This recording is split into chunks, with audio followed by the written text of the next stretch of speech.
Le combat est ressenti dans votre propre cœur.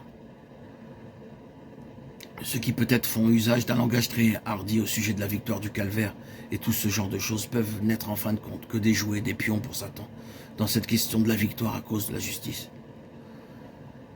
Dans cette question, ils peuvent être complètement défaits. Eh bien, c'est là où le témoignage du sang trouve sa place. Vous et moi tenons pour précieux le sang de Jésus. En ceci est sa valeur précieuse, qu'il apporte une fin à l'autorité et au pouvoir de Satan. C'est par le moyen du sang que nous parvenons au trône.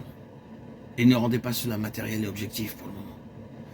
Reconnaissez qu'à la base, cela est spirituel.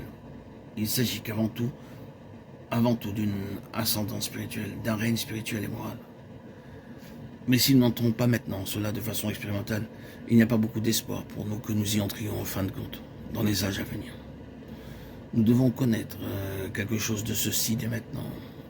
C'est fondamental pour régner avec lui. À plus forte raison, ceux qui reçoivent l'abondance de la grâce et du don de la justice régneront-ils dans la vie.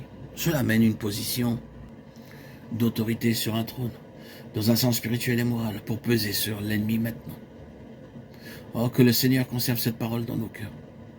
Frères, si notre cœur ne nous condamne pas, quelle place forte nous représenterons intérieurement, et combien celle de l'ennemi est vulnérable. Comment cela peut-il se faire? Combien plus le sang de Christ, qui par l'Esprit éternel s'est offert lui-même sans tâche à Dieu, purifiera-t-il votre conscience? Si notre cœur ne nous condamne pas, ainsi Romains 8 suit Romains 6, la croix dans Romains 6 voit tout le terrain d'injustice purgé, éloigné. Il n'y a donc maintenant aucune condamnation. En parlant de nos cœurs, des parties vitales de notre homme spirituel, protégé par la justice de Dieu, il doit y avoir, en plus d'une prise de position, une vie gouvernée par le principe de la justice. C'est pourquoi nous trouvons cette parole extraite d'un psaume et appliquée au Seigneur Jésus, dans le premier chapitre de la lettre aux Hébreux. Tu as aimé la justice et tu as haï l'iniquité. C'est pourquoi, ô Dieu, ton Dieu, t'a oint d'une huile de joie au-dessus de tes collègues. Remarquez-vous les mots qui précèdent immédiatement, mais il a dit du Fils, ton trône, ô Dieu est éternel, le sceptre de ton règne est un sceptre d'équité.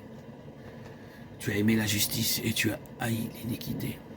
C'est là un état de cœur, une cuirasse de justice. Cette plaque d'airain doit être une force puissante de haine contre la justice, mais d'amour pour la justice comme caractérisant la vie.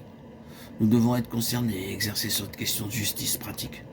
Notre position est glorieuse, ainsi que l'état qui est notre par la foi. Mais celui qui fut le juste fut gouverné par de justes intérêts tout au long de sa vie.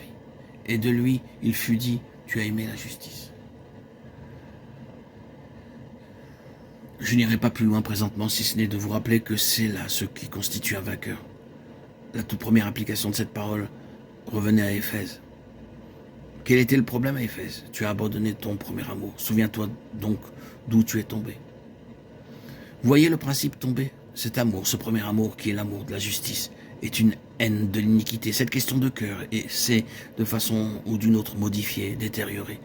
Et cela les a précipités de l'élévation spirituelle, de la position dans les lieux célestes révélés dans l'Épître aux Éphésiens.